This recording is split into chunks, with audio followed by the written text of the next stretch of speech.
right, let's go. Good morning, friends. Today is Thursday, the 16th, the 12th of Tevis.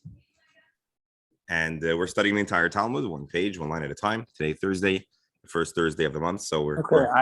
I'm on my phone. I guess I'm not intelligent enough to put in a password.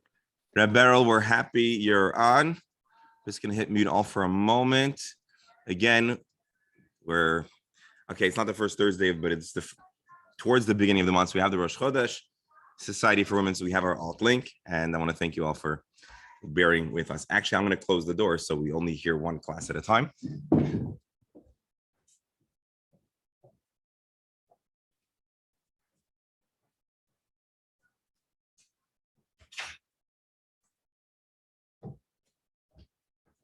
Well then, maybe we'll get started. So we're studying the entire Talmud, one page, one line at a time. Presently, Masechet Shabbos, chapter 10, Perek Asiri, Perek Hamatzniya, and we've been talking about interesting details around the subject of carrying. We closed out the previous Mishnah, which talked about a joint act of carrying, and we started a new Mishnah which forces us to imagine and reimagine different, unique, and somewhat surprising scenarios. It introduced us some essential and fundamental points to the concept of carrying, challenging our understanding that it's possible for you to carry a big, bulky item, but if its entire existence is in the service of a primary purpose, value, or item, you might, under the right circumstances, be off the hook of carrying. Therefore, big dish, one little piece of sushi on it. Okay, I think that it's possible that one single piece of sushi is considered but imagine a dish with a small item that's not considered a carrying. It's not chashuv. It's below the minimum dimensions that make it something of substance. Each item, its own criteria. I said sushi because presumably a single piece of sushi is smaller than a grogeret. But on the other hand, a single piece of sushi might be considered chashuv, considering that you might pay $3 or $4 for that single piece. So I don't know how that works, but especially if it's kosher sushi.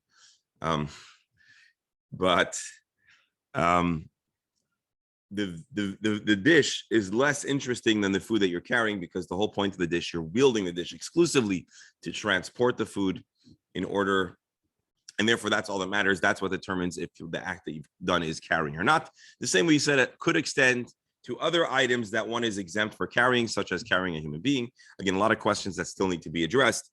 And then we talked about, of course, the fact that one is prohibited from carrying human remains, at least according to the first opinion. There's another opinion that says that one would be exempt from carrying human remains, but assuming that you're chayiv for carrying human remains, carrying on a bed would not diminish the likelihood of being liable, of being chayiv. And then we went through the minimum shiurim of human remains and the like, dimensions that convey ritual impurity. And the Mishnah had a machlokes: if one moves them, are you chayiv or pater? The first opinion is that you're chayiv because you need to remove them, because their presence creates a ritual purity problem. And so you want to get them out of the way. They are, but even more basically, they are chashuv. These are real items. They create problems. And if they create a problem, it means it's real and substantive, even though it's kind of small. Rabbi Shimon says one is pater. We'll rehash and discuss all of these details at length, but that was the short version of the Mishnah. Let's share the screen.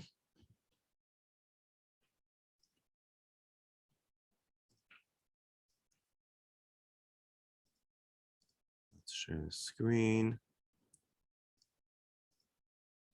As always, we are privileged and blessed to have the resources made available by Sefaria,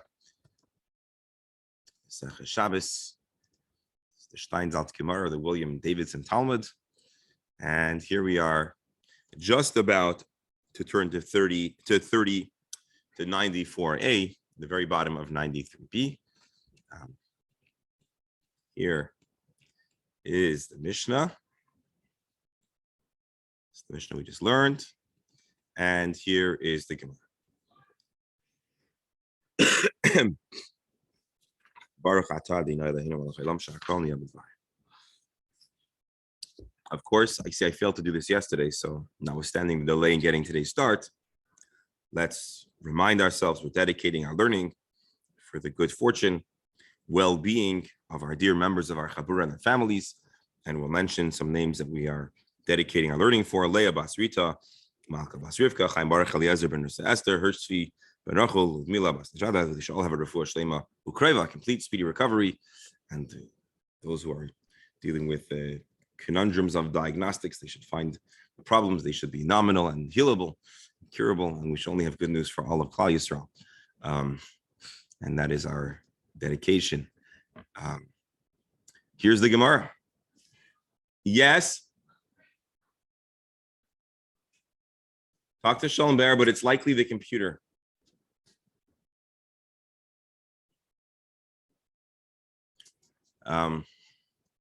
All right, so our Mishnah spoke of items for which one is exempt for carrying. And it starts off with the issue of less than a shear, food that's less than a shear. So let's talk about the flip side of the coin. Taner Rabban. Hamoisi oichlim kishior, if one carries food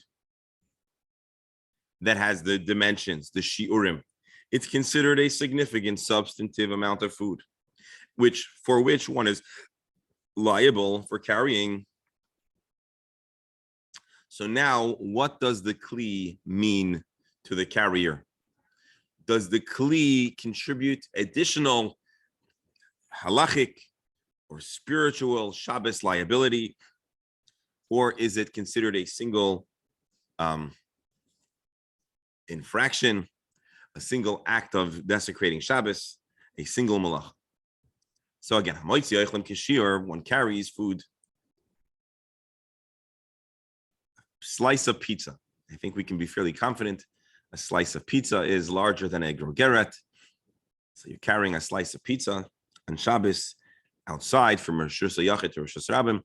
That shouldn't be done, absent an Erev.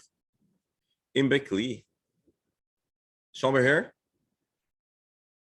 Okay, hold on. Pardon me, folks.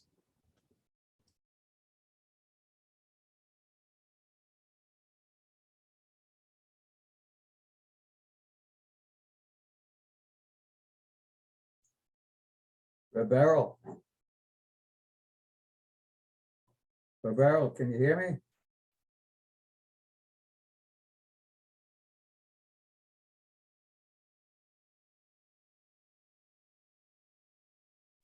Can you hear me now?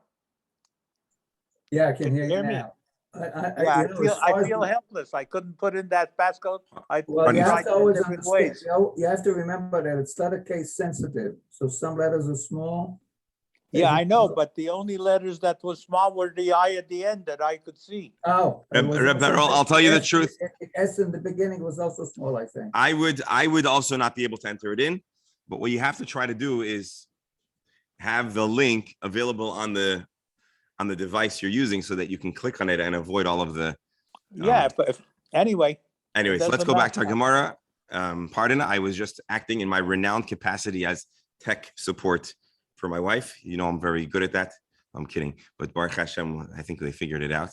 Yeah, but I'm sorry again.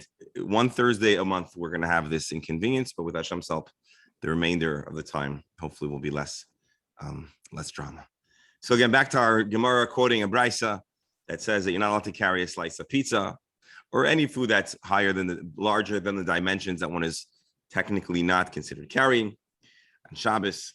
What about a kli? In Bekli, if the food is carried in a kli, chayiv ala oichlim, so one is liable for the act of carrying the food, upater ala kli, but would remain exempt for carrying the vessel that was carrying the pizza. So you have a pizza, you have a slice of pizza on a paper plate because it's a good kosher, high-end eating establishment. So you have one thin paper plate which absorbs all the grease and it will start to tear. But anyways, you're carrying out your kosher slice of pizza on a paper plate. So you're chayiv for the for the food, but you're exempt for the kli. Obviously, all of the examples that I'm giving are not really to be medayakin, but food with a vessel, you're chayiv for the food and exempt for the vessel. Rashi explains right away, the same principle as mentioned in our Mishnah applies. We consistently understand that the dish, the vessel, the packaging is all there to present and provide food, and therefore it is not something of significance on its own. Rebero, listen carefully, because this is your point from yesterday.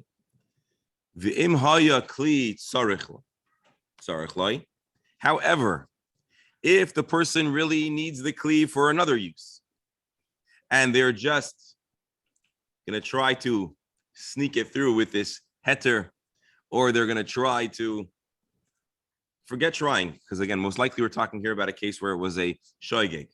But if there was a need, independent need for the vessel, so now this vessel no longer is tafel. It no longer is simply a secondary facilitating resource for the food.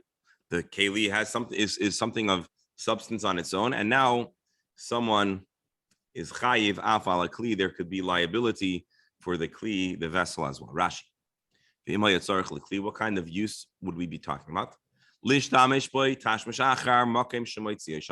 So imagine you're going from your house to your shul, from your shul to your house. Chas v'shalom, there's no eruv. One didn't know, or otherwise did a shoygeg. So they carry their slice of pizza, and they carry the plate. If they don't need the plate, so then there's a single liability, a single act of carrying the food.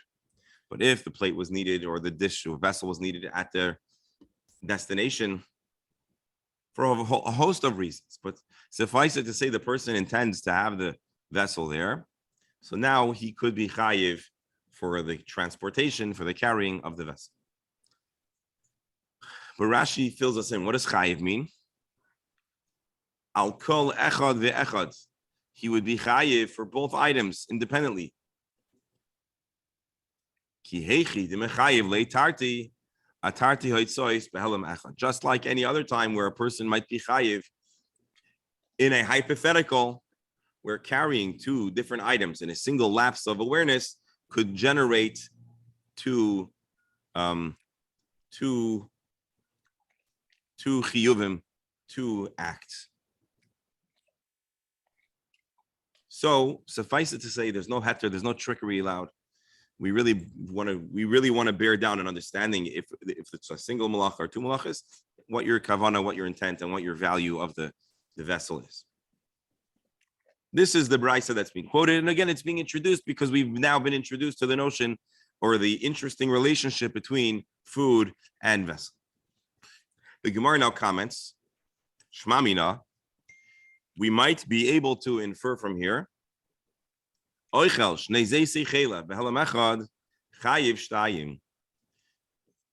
perhaps from here we can infer to an entirely separate topic of conversation. What topic is? Eating chelev. Chelev, certain fats are prohibited for a Jew to consume, considered unkosher and perhaps in a severe prohibition.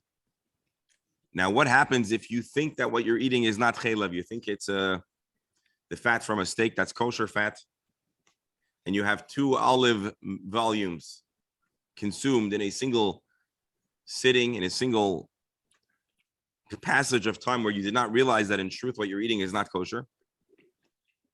So could you be chayiv 2 times for a single act, but you ate 2 volumes in a single lapse of awareness, a single mistake? In other words, when a person doesn't know that something's not kosher and they have 2 servings, is it 2 mistakes? Is it two averis, if you will? Is it 2 acts that you need to do an atonement? You might bring a chatas for, or is it there's a single act you didn't realize it's not kosher and you had 2 servings? Usually we say behelam echad, one would be chayiv 1 time in 1 single lapse of awareness. You went to the store, you bought a container, the packaging is exactly like kosher fat, but they changed the packaging or the label came off or you didn't read the fine print or whatever, and you had 2 scoops of this, and it's not kosher. So usually we'd say it's one atonement, one carbon, one act of teshuvah. But based on this statement here, where a person could potentially be chayiv for both the food and the dish, even though usually in one mistake, you'd be only chayiv once. So the Gemara is basically saying, are you trying to tell me that even in a single lapse of awareness, you should be chayiv twice? So Rav Shesha says, no, don't get all nervous. We're talking about a very specific scenario, which Rashi actually immediately already alluded to. Hacha b'maya skin, we're talking about a unique scenario. We're going to turn the page now to 94a. Sheshagag al ha'oichlim v'hezid al hakli. Maybe we're talking about a scenario where the person thought food's important. And he remembered that when he was in Hebrew school and he went to shul or whatever, he learned that on the holidays, you're allowed to carry food. And so he made a mistake. Okay, don't, let's not be medaik in my examples, but he didn't realize that there was a problem carrying food. V'hezid al hakli, but he did realize that you're not allowed to carry vessels.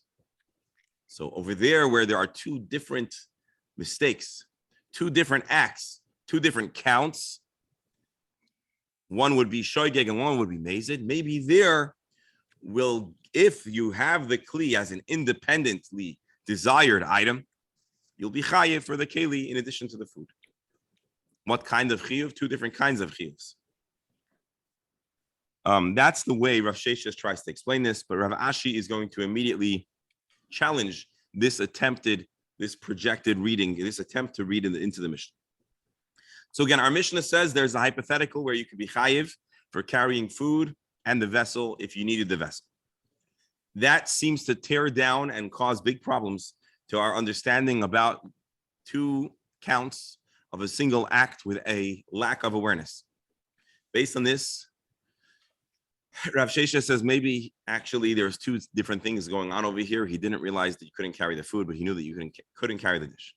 Masked Rav Ashi. Rav Ashi will challenge this and say, let's go back, let's read the text, and you tell me if this is an accurate and appropriate way to read the Mishnah. It says in the Bryce, af ala kli, also for the kli. When you use the word af ala kli, also for the kli, that language makes us think, reasonably so, that it's the same liability, it's the same problem. Rav Ashi therefore says, let's explain this oddity, let's explain this discrepancy in the Brisa differently. He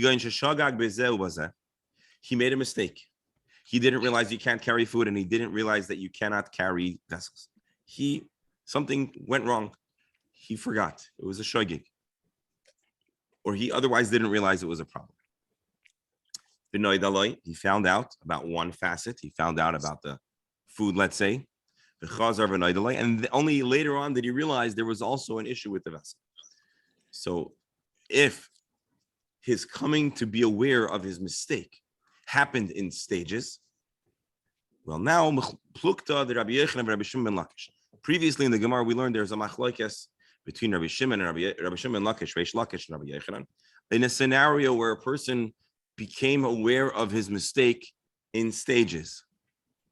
Rashi, if luge biyadiyos, machlokes b'perek klal gadol. We learned this on page 71b, where there's a machlokes about if you came to be aware of a mistake in phases. Are you chayiv once? Are you chayiv twice? Do you bring one carbon chatas or two offerings? And so the Gemara says maybe that's the machlokes. He came to be aware of his mistake in stages, and it's very similar to the machlokes of Rabbi Yochanan, Rabbi Shimon, and Reish Lakish, and that is how we'll explain this mission. So let me just explain. It's getting a little convoluted, but it's actually quite simple. We're talking about carrying food and a dish in a single mistake. If you need a dish, you could be chayiv for the dish. The Gemara asks, hold on, you made one mistake, and one mistake caused two separate items to be carried. You should only be chayiv once. And the Gemara says, you're right, except certain unique circumstances. For example, you became aware in two different stages, where then it's possible that you brought a carbon to atone for step A, the food, let's say. You didn't realize you made a mistake carrying the vessel too. And only later did you realize that the vessel was also an issue. So over there, maybe you would have to bring 2 karbanis because the first offering didn't give coverage to the second count, which you didn't realize was a problem. That's the way we could try to explain this Mishnah to not Rabbi. give. Yes. Rabbi, couldn't there be a shaila of what constitutes a vessel? What constitutes a vessel for one person doesn't constitute a vessel for another. Like we had that a poor person would use some stuff that we consider useless. So, you know, Yes. you have a plate, some person will reuse that, maybe say paper plate that your food was on, and other people would throw it in the garbage. Indeed, indeed. One man's trash is another man's treasures. But the good news is that our Gemara uses a metric that's universal. V'im haya kli tzarich lei, if he needed a kli. So we're not, you know, obviously there's some people that have disposable utensils and they clean them and save them. And there are other people who throw out, who will wear an item of clothing only a single time and throw it out, or will use a dish only once and throw it out. But the good news is that instead of giving a highly subjective, or I should say, instead of giving a very unique metric, we've used a very universal determination. It has to do with the person that's carrying. It has to do with the relationship of the carrier and the vessel. The carrier wanted the vessel, so they would be chayiv for transporting it, notwithstanding the fact that it had a piece of food on it. But if they didn't want the vessel, well, then the default is that a vessel has no independent value to the person beyond the food that it is helping transport. So I don't know if that answered the question. You asked them, you made a good point. The good point is there are many different people that have different relationships with their stuff, but we would say that exactly is the answer. That's the reason why the Mishnah used, or the Gemara used, a pretty open-ended metric. Every person to their level can try to figure out, did I want the vessel or did I not want the vessel? Is that a fair? Yeah, close enough. So you're being mechavin. So you're essentially giving an explanation to why the Gemara uses this metric. And that concludes the Gemara's analysis on this initial point of the Gemara, which was, if you're exempt for the food, you're exempt for the food. The flip side of the coin, if you're chayiv, if you're liable for the food, you should yet be exempt for the vessel, because the vessel still does not have its own independent value, except when you also need the vessel. The Gemara challenged that statement by saying that even if you need the vessel, you still should only be chayiv once, because 2 acts of the same genre happened in a helam echad, in a single lapse of awareness and a single mistake. And the Gemara explains, you're right. Usually you're right. However, there are situations where one could be chayiv twice. We initially tried to say it was a shoygig and a mezid. The Gemara does not accept that, but we end off by saying sometimes a person has staged or phased awareness, and so then it can be complicated, and one could be chayiv independently for the vessel under the right circumstances. Rabbi, Yes. you're going to be sorry that I got on before this is over. I will never be sorry. When we say food, are we automatically presuming food for humans? Is a Yes. person allowed to carry dog food? That's a good question. It's a good question.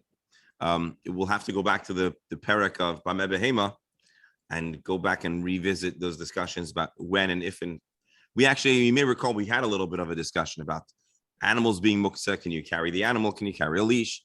Can you carry food? So these are good questions.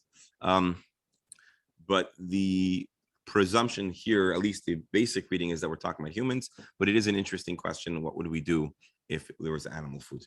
But let's, I'm gonna keep it at that. Good question.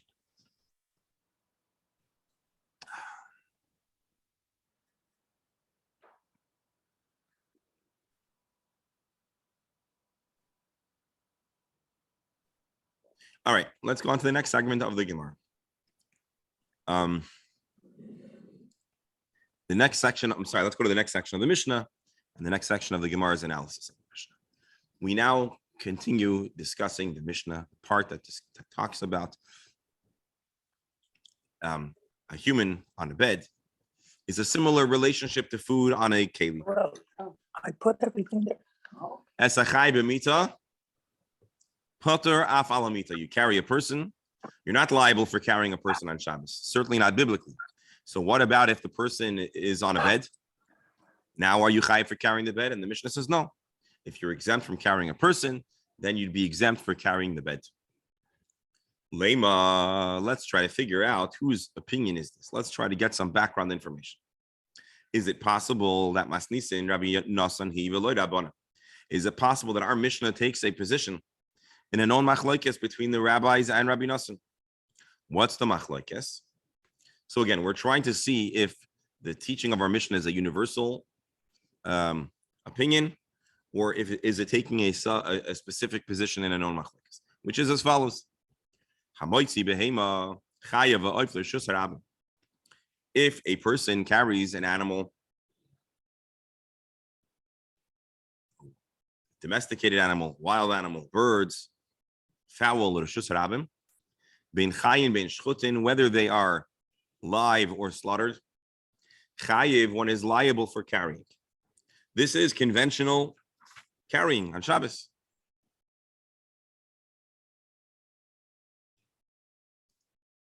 There's a small chance that our alternate account's going to knock us off in 10 minutes because it's a alternate account. So hopefully they won't. I'll just give you a heads up. I don't know if you saw the warning or just I saw it. The Brisa says if you carry animals, live or slaughtered, chayiv, one is chayiv, liable for carrying. Rabbi Nosson disagrees and says, al shchutin chayiv. To carry animals that were slaughtered, one is chayiv. V'al chayin potter, but if the animal, if the livestock are alive, potter, one is exempt. Here's where I would pull out my highlighter. Shachai noiseyas atzmai.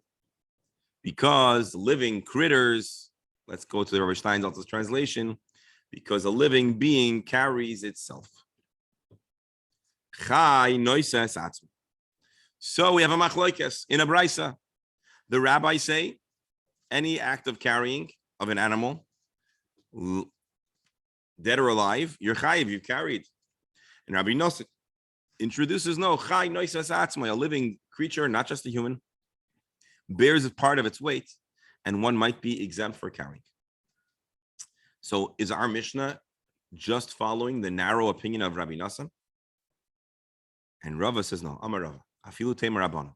Our Mishnah can be a universal standard. Why? Our Mishnah seems to be a machlokes between if a living creature is a problem to carry or not. The machlokes, the debate between the rabbis and Rabbi Nosson about carrying living creatures is because livestock attempt to get out of your grasp. When you're holding an animal, generally speaking, the animal is not thrilled about it. Misharbeti nafshay Rashi mashmitin klape mata. They attempt to schlep out of your grasp. Umechabdin atzman, and they make themselves heavy. Lahashmit biyad hanoisan, to get out, to slip out of the hands of those that carry them. Aval adam chai, a living human, the noisas atzmai, who takes an active role in their transportation. Afila rabbanan moidi, maybe everybody agrees. Now I'll tell you, as a parent or a grandparent or an observer who's ever seen children, or a person who's being taken against their will, you'll find that they could also make themselves heavy and try to schlep out. I've seen that happen once or twice. But when an adult, when a human being wants to be carried, well, then they could do their best to make it as a viable an option as possible. This is very interesting. Anyone want to take a stab at this? Does it make sense? Do you agree? Would you come to this conclusion on your own that it shouldn't be considered carrying because a human being does their utmost to make the carrying conducive and viable? Is that how you would instinctively think without the Mishnah or the Gemara teaching us this? I'd love to hear your thoughts. It depends if the person wants to be carried. He can be like a child also and resist. Right. As a matter of fact, I looked in the Rambam. I shared it with you yesterday. He says if you're tied up, well, the person that's tied up, first of all, has little ability to manipulate themselves, but also most likely they're not into that ride. Let us. I would relate it more to the capability of the person to be walking on his own rather than to making himself heavy or like just the capability that he can walk on his own would make it better, in my opinion. So you're saying if a person's able to carry themselves, Yeah, or what is the it? animal is able to carry itself and walk on its own, then it would be better. You're saying if a person is capable, Additional issue of does it make itself heavy or not, in my opinion, is secondary to the fact that it can actually carry itself. so are you saying if a person is able to move themselves from point A to point B, then they don't need to be carried? So then the act of carrying them is not so. Then it's patur. Then he's patur. So are you suggesting, and I think it's actually a brilliant idea, are you suggesting that a person who can carry themselves, assisting the one that's carrying them is kind of like Shnayim Shasu, two people are both in on the act together? Yeah, but in this case, each one of them can do it on his own. Very interesting. Rabbi, even with an animal, if the animal knows you're taking him towards where he gets fed, he will be very helpful. Yep. Yep. We're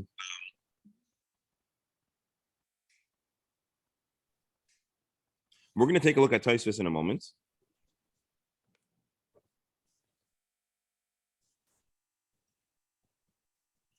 But I'm curious. It's been a while since I learned this Gemara. And this is one of the important Gemaras, so maybe we'll take some more time. Probably what's today on Friday. But let's take a glance through Tosfos. I want to give you a warning again. There's a chance that Zoom pulls the plug on us. So if that happens, yeah, they want us to pay them, but I think we pay them handsomely with our primary account. So I'm not inclined to. Let's see. Taimel Ri has a problem. Is troubled by this. Lama Potter, why should one be exempt for carrying? The mishum shachai mekelatzmai. Okay, maybe you're right. A living creature or human makes carrying them when they're into being carried easy. We spoke about being chayiv for carrying a light loaf of bread. Surely no one's going to make the case that it's harder to carry a loaf of bread that weighs, I don't know, several ounces versus carrying a human that weighs 120 pounds. Now, granted, they're not making it hard on you, but they certainly weigh more, and many humans weigh more than 120 pounds. So Tosfos says, maybe you'll say what I think. Maybe I thought maybe you were saying this, and I thought it was brilliant. Maybe it's because Shnaim Shasu'u Pturim, the person being carried is a partner in their own carrying, and therefore they are like two people that did an act of carrying. So maybe then both are off the hook. But you forgot an important detail. The carrier and the carried are a classic scenario of Zeh Yachol, Zeh Ein Yachol. One partner can and one partner can't. Now, this is actually an interesting exercise for us to think back to yesterday's Gemara, or 2 days ago's Gemara. We talk about a scenario where two people are able. And we made a comment that it's not always who is stronger. Sometimes there are other circumstances. For example, the person being carried can be the greatest bodybuilder, weightlifter, but they are absolutely incapable of carrying themselves in the literal sense. And so it's Zeh Yachol, the carrier can carry. The carried who's being a part is an Ein Yachol. And what do we say about Ein Yachol, Misayeya? We're not very impressed by the helper if they're incapable of carrying on their own.